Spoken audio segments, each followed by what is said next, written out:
Welcome back to Today Rocket Science. I'm Adam Balkin. It has been called the greatest show and tell on Earth.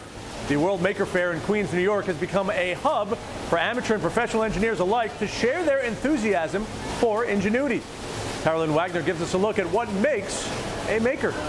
It's a movement that's focused on doing everything from 3D printing to manufacturing to giant fire-breathing robots. Maker Faire is all about being hands-on and inspiring the next generation of makers. I think the best part is that it's so creative and we get to do stuff. Yeah, we get to make things and see different projects that people have done. By kids getting hands-on, they get to start exploring, problem solving, figuring out how when things fail, how to make them better or different, or maybe even go a different way. So it's really important for them to see and sort of embrace this whole spirit that's here. The event attracts both giant tech companies and small startups to the New York Hall of Science, where they get to display their wares for the nearly 90,000 fairgoers. This programmer, who invented a video game controller using Intel's Edison board, notes that events like this make science, technology, engineering, and math accessible to young people. Technology is advancing to the point where there's not a huge barrier to entry anymore, and technology is for everyone, and it's becoming more and more accessible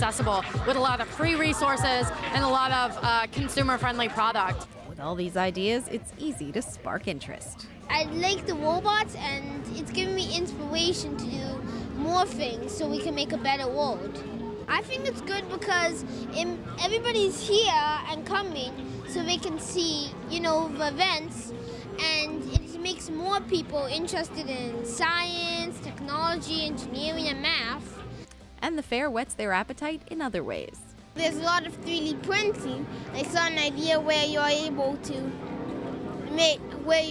to take something like Nutella and put it into the 3D printer. That's pretty cool and probably pretty tasty. You get inspired to someday have your own exhibit at the Maker Faire. This was the 6th annual World Maker Faire in New York City. The organization expects to have around 150 smaller local fairs around the globe this year.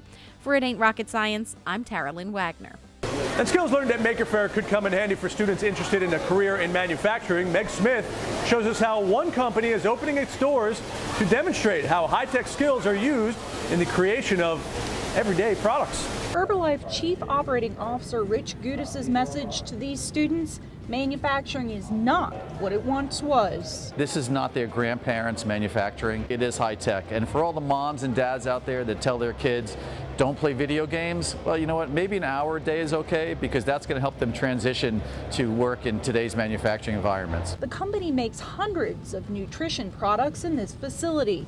During Manufacturing Day, students got to see firsthand how they're made. This is getting me interested in manufacturing because it really lets us see how we can advance from school to a business to become an employee somewhere. We can go from school to work. The day brings the STEM skills they learn in the classroom to life.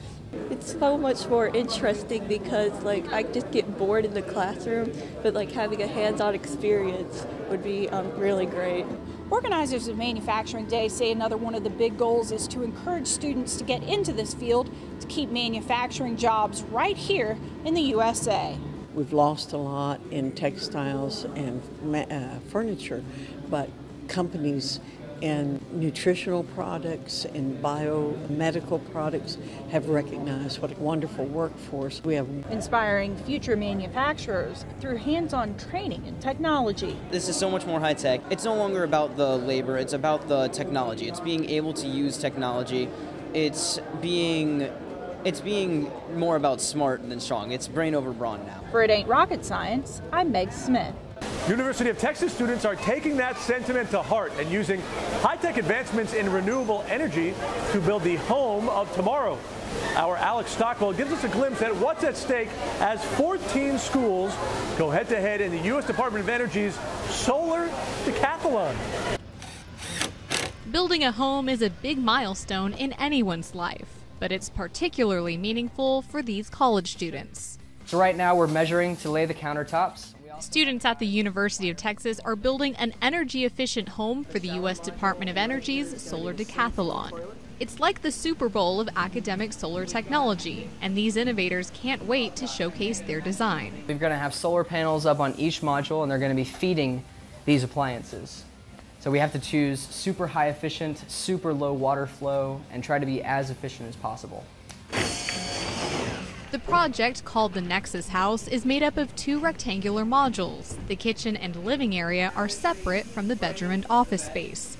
Together, both units work with the environment to create a livable green home. So above us will be a canopy, which is going to be completely rainproof, and it's going to be completely protected, but you're not going to be inside. The house is less than 800 square feet in size and must be transported from Austin to California, where the competition will be held. There, they will flaunt their design and compete to score in 10 different categories. As we know, California water is critical right now. So we're using water-sense appliances, trying to minimize water use as much as possible. UT is teaming up with the Technical University of Munich for the event. They say despite the challenges of the project, the experience has been worth it. Personally, it's really fulfilling. It's been really rewarding, and definitely working with other people has been great. And after months of hard work, these students are excited to get the show on the road. For It Ain't Rocket Science, I'm Alex Stockwell. Well, that does it for this episode of It Ain't Rocket Science. Remember, to find more hands-on science, technology, engineering, and math opportunities in your community, head over to www.connectamillionminds.com.